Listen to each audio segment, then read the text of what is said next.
The rain hammered against our kitchen window like bullets, each drop exploding into smaller fragments before sliding down the glass.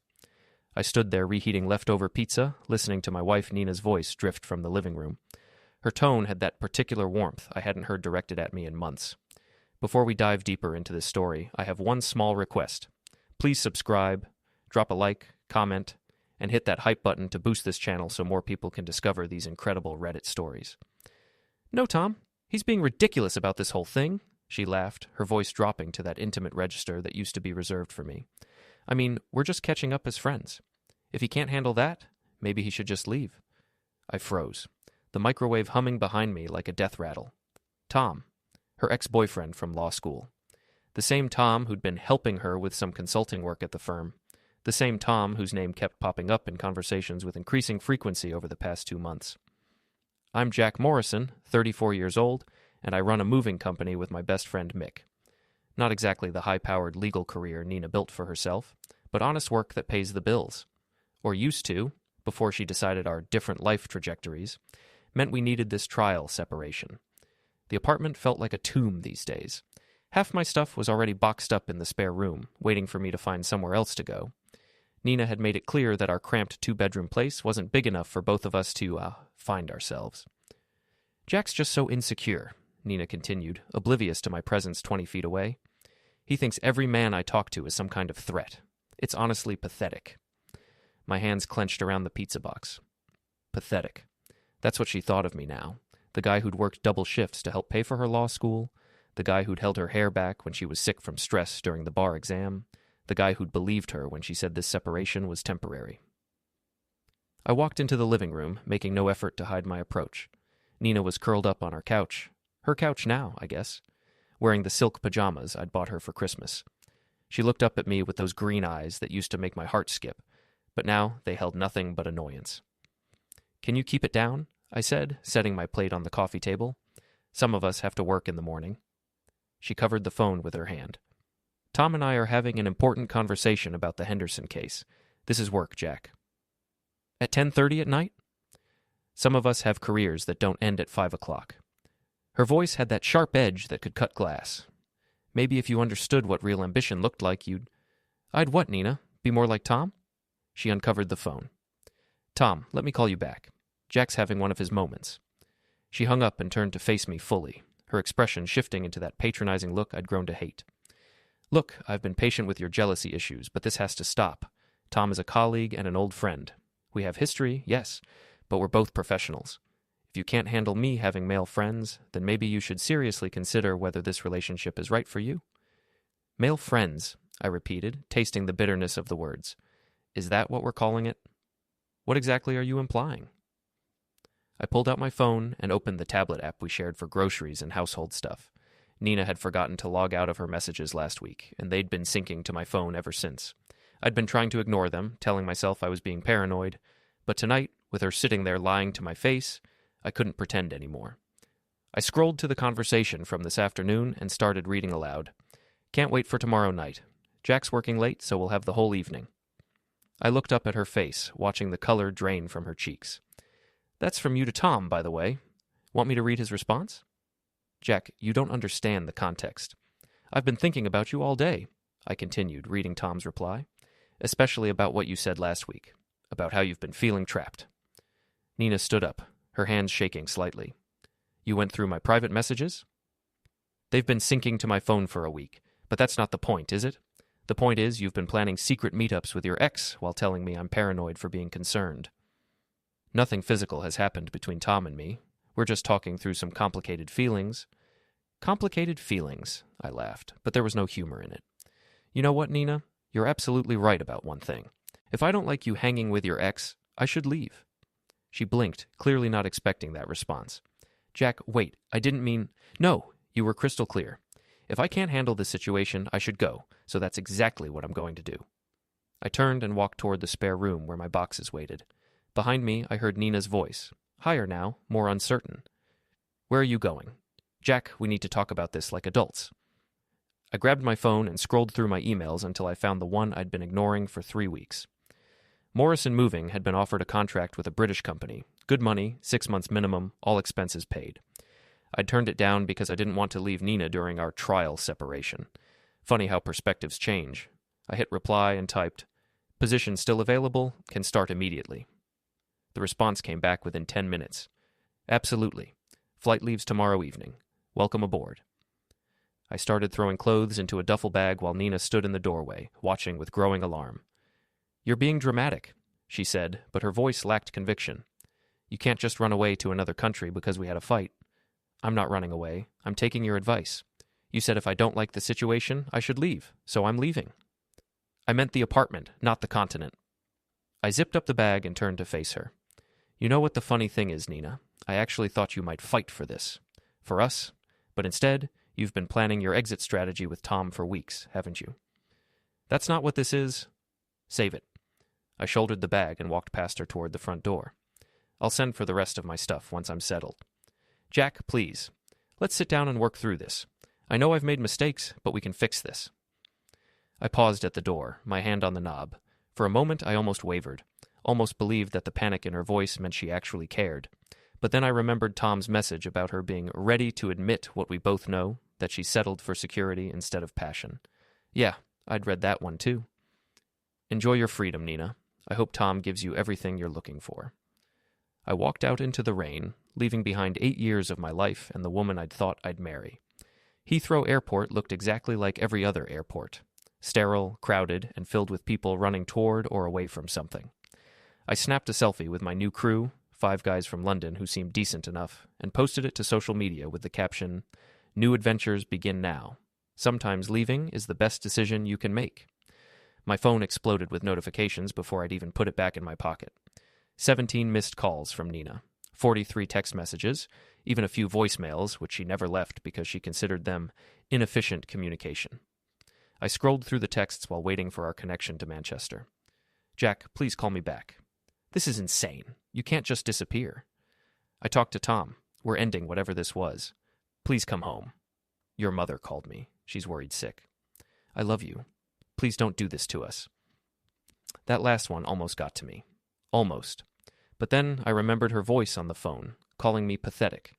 I remembered the messages I hadn't read aloud, the ones where she and Tom discussed my obvious inadequacies, and how she deserved someone who matched her intellectual level. I opened the voice memo app and started recording. "Hey Nina, it's your pathetic, insecure husband. I got your messages. All 43 of them. It's funny how my leaving suddenly made you remember you love me. Where was that love when you were planning secret dates with Tom? Where was it when you were telling him how trapped you felt?" 3 days later, settled in a surprisingly decent flat in Manchester, I turned my phone back on. The message count had reached triple digits, but it wasn't just Nina anymore. Tom had started texting too, and the tone had shifted dramatically.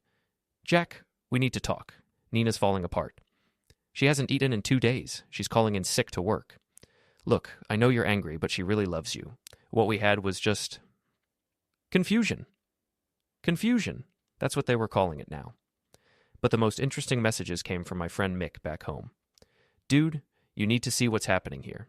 Nina's been showing up at O'Malley's every night, crying into her wine and telling anyone who'll listen that you abandoned her. Tom's been there too, trying to comfort her. But here's the thing. His girlfriend Sarah found out about their friendship. She made quite a scene at the bar last night. Sarah threw a drink in Tom's face and told the whole bar about the messages she found on his phone. Apparently he's been playing both sides." I smiled for the first time in days, but I wasn't done. Not even close. I'd been recording conversations for weeks before I left, using an app Mick had recommended. Nothing illegal, just conversations in our own home. The most damning one was from last week, when Nina and Tom thought I was working late. I'd heard everything from the stairwell after coming home early with a migraine. Tom's voice, cocky and entitled. "Jack's not sophisticated enough for you, Nina. You need someone who can match your intellect, your ambition. You're wasting your life with a guy who moves furniture for a living." And Nina's response, "I know. I've known for a while, but he's been so dependent on me emotionally, I didn't know how to break it off without destroying him." "You're too kind," Tom had said. "He'll figure it out eventually. Guys like him always do." They'd laughed. Actually laughed about my supposed inadequacies. Now seemed like the perfect time to cash in that insurance policy. I created an anonymous email account and sent the recording to Nina's boss. "Thought you should know what your employees are saying about their personal lives on company time?" Then I sent screenshots to Tom's girlfriend, Sarah. "You deserve to know the truth. Within hours, my phone buzzed with frantic messages from both Nina and Tom. But this time, I had backup from unexpected sources. Our mutual friends had started choosing sides, and apparently the woman who abandons her husband for her ex wasn't winning the popularity contest. My college buddy Dave texted, "Just heard what happened. Nina's been telling people you left without warning, but Tom's ex Sarah is telling a different story. Team Jack all the way, man." Even Nina's sister Jennifer reached out. "I don't know the whole story, but Nina's been acting strange for months. Whatever happened, I hope you're okay." The dominoes were falling exactly as I'd hoped, but the real fireworks were still to come. 2 weeks later, Mick sent me a video that made my entire month. It was security footage from O'Malley's, showing Sarah confronting Tom and Nina together. The audio was terrible, but the body language told the whole story. Sarah screaming, Nina crying, Tom trying to play peacemaker while clearly being torn apart by both women. The caption read, "Local love triangle explodes at downtown bar. Tom Henderson, consultant at Preston and Associates, caught between ex-girlfriend and married colleague." Nina's law firm had a zero-tolerance policy for personal scandals that reflected poorly on their reputation. I'd heard her complain about it often enough. 3 days later, Mick texted again. "Nina got suspended pending review. Word is they're considering termination. Tom lost his consulting contract too. Sarah's been posting their private messages all over social media." I felt a satisfaction deeper than anything I'd experienced in years. They'd called me pathetic, inadequate, unsophisticated. They'd laughed about my future loneliness while planning their perfect life together. Now they were both unemployed, publicly humiliated, and dealing with the consequences of their choices, but I still had one more card to play. The phone call came on a Thursday morning while I was having breakfast with my new crew. Mick's name flashed on the screen, and something in his tone immediately put me on alert. "Jack, you need to know something. Nina and Tom are planning to fly to London. They're telling people they want to apologize in person, make things right. But I heard from Jennifer that Nina's been talking to a lawyer about filing abandonment charges." I nearly choked on my coffee. "Abandonment charges?" "Yeah, apparently she's claiming you left without warning, took money from joint accounts, and abandoned your marital responsibilities. She's trying to paint you as the villain in all this." The audacity was breathtaking. After everything she'd done, Nina was going to try to destroy me legally, too. "There's more," Mick continued.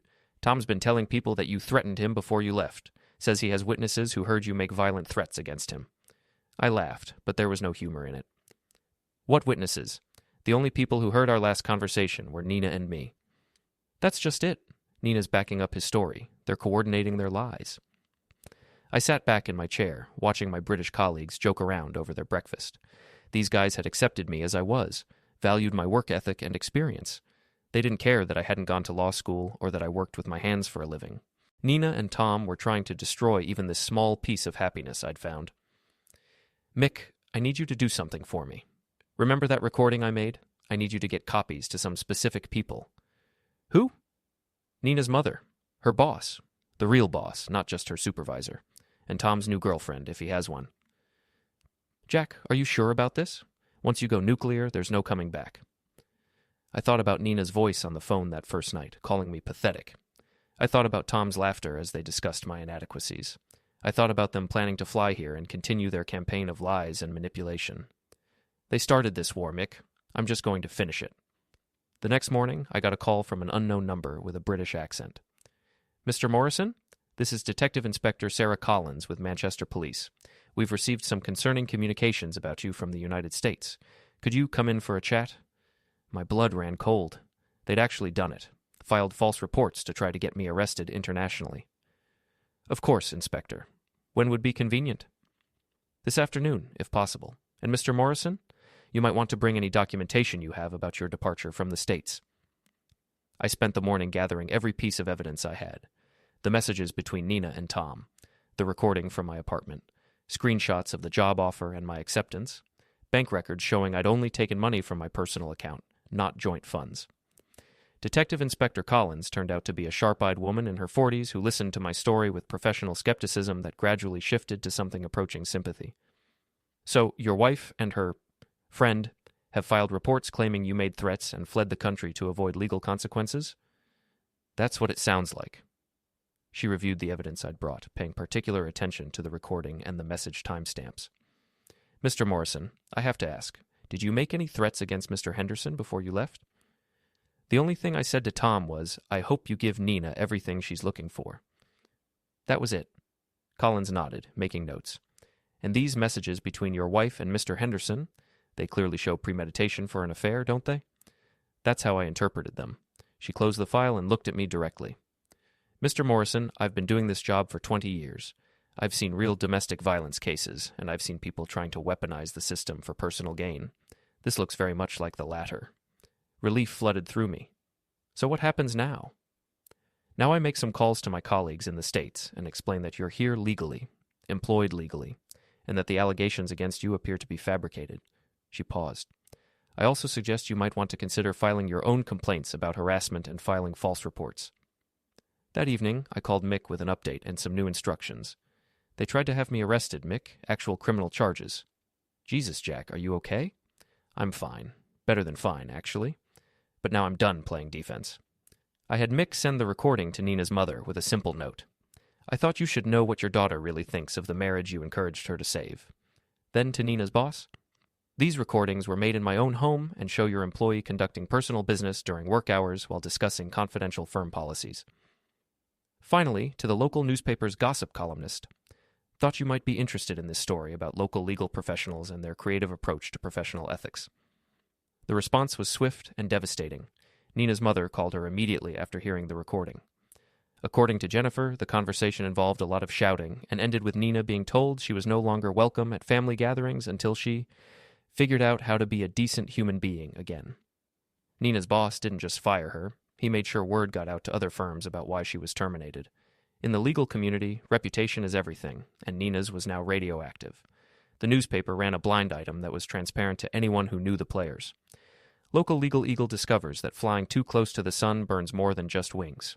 Sources say the lawyer's attempt to have her husband arrested backfired spectacularly when evidence emerged of her own questionable conduct. But the final blow came from an unexpected source. Tom's ex-girlfriend Sarah, armed with all the evidence I'd provided plus her own collection of his lies, decided to file a harassment complaint against both Tom and Nina. Apparently, they'd been coordinating their stories by claiming Sarah was unstable and making up stories about their affair. Sarah had kept every text message, every voicemail, every piece of evidence showing their relationship and their attempts to discredit her. The legal system that Nina had tried to weaponize against me turned its attention to her instead. Within a month, both Nina and Tom were facing potential charges for filing false reports, harassment, and conspiracy. Their planned trip to London was canceled when their passports were flagged pending investigation. I got one final text from Nina. I hope you're happy. You've destroyed everything. I replied, I didn't destroy anything. I just stopped letting you destroy me. Then I blocked her number and deleted it from my phone. 6 months later, I'm still in Manchester. The job turned into a permanent position, and I've met someone, a teacher named Emma, who thinks my work stories are interesting, not embarrassing. She doesn't care that I didn't go to university or that I prefer honest work to office politics. Sometimes I wonder what would have happened if I'd stayed and fought for my marriage, but then I remember Nina's laughter as she discussed my inadequacies with Tom, and I know I made the right choice. They said I should leave if I didn't like their behavior, so I left, and I took my self-respect with me. They said if I couldn't handle their friendship, I should go, so I went. And I found people who value loyalty and honesty over sophistication and manipulation. In the end, the best revenge wasn't destroying them. It was building a better life without them. But destroying them was pretty satisfying, too. The end. Don't forget to hit like, subscribe, and turn on the bell so you don't miss the next story. Write in the comments from which city you are watching,